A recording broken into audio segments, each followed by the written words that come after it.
All right, so here we are, March 5th. Pond update on DIY duck pond building.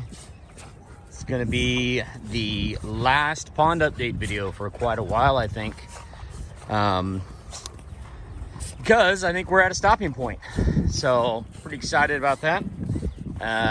Got some good work done this week. Shout out to Mike at Bodensteiner Wildlife Solutions for helping get some of this dirt moved and use of his tractor.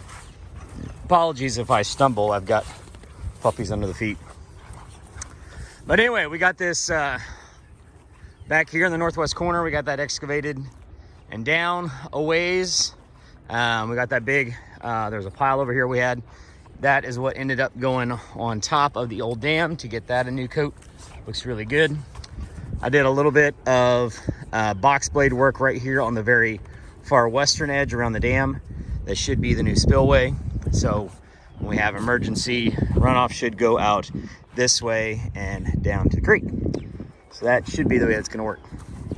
I'm curious to see how far water is gonna back up here. I don't know because I'm totally eyeballing the grade here. And I know that this old dam that I'm walking on seeps pretty bad. So we'll see how much water gets back there. How much the changes we've made actually put water over there. But anyway, it's still dry. They're calling for rain this weekend. So right here though is the good stuff. The old dam has got a big facelift. We got a ton of new dirt put on this. This is probably 24 inches up from where it was right in here, at least 18 inches up higher. Puppy's going for a swim.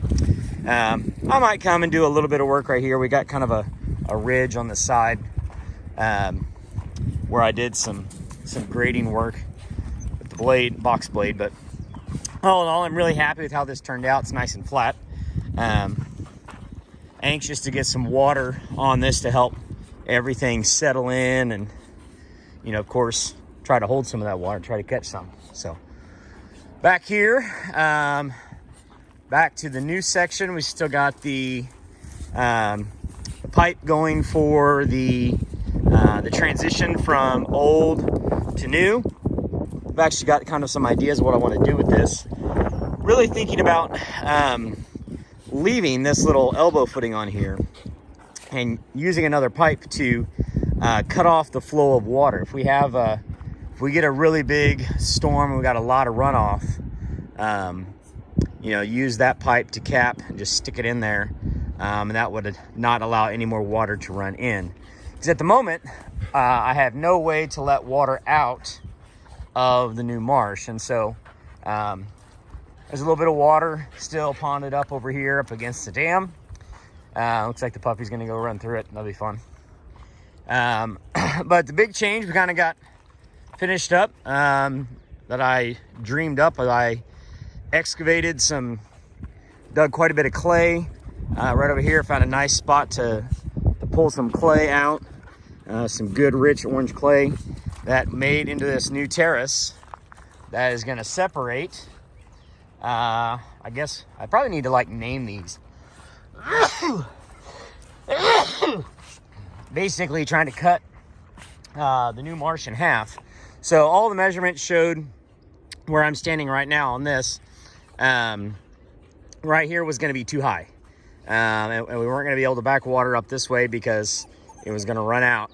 And so the idea is to put in a new terrace or berm or dam or whatever you want to call this. So we can basically cut this into two pools. So we got, pool, the top pool, the middle pool, and the old pool. I don't know, I'll need to come up with some names. But anyway, it looks pretty good. We did a ton of scraping using the box blade to pull up to get a nice gradual grade over this. I can actually I drove the tractor over the top of it. It's wide enough to drive over, but anyway, the idea is that this will be its own shallow pool along with this one. So really what we're waiting on now is some rain. we need rain in here to see what it's going to do, pack everything down, settle it, see if there's going to be any problems anywhere. It looks like it's going to hold. I mean, it's not, that water's been sitting there for a month and hasn't moved. And that was just snow melt from the little piddle amount of snow we had back here. So the things I know I still want to do, I know obviously probably in the summer, probably July, I'm going to come out here and till all of this and plant millet everywhere. All this will get tilled up and put as much millet in as I can. Obviously, I don't think any millet's going to grow in that clay. I may try to grab a little topsoil from up top or something and throw in there. We'll just kind of see how it goes.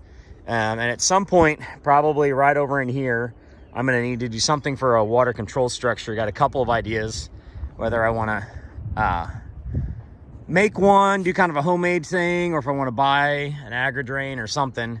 But I'm going to need some way to let water out of here. But we need to kind of see what the water is going to do before I go cutting the dam and putting in a way for it to let water off. So anyway, so hopefully 6 months from now, we're shooting some teal back here. Maybe these little puppies will be 6 months from now, they'll be big enough to go pick up some of them teal. And then about 8 months from now, hopefully we got some big ducks that come in here and start using this place. So anyway, this is going to be hopefully the new honey hole. Hopefully this thing is going to hold some water. I guess I should say the one concern I have about cutting this thing in half is how I'm going to get water into this upper pool, because it's not going to catch much. So I may end up having to pump water up here. That will be something I may have to do. We'll see how it goes. But anyway, I think I'm ready for some rain. I'm ready to call this thing to a stopping point. I got a lot of other things I need to be working on, so we're going to put this thing to bed and see what happens when we get some rain.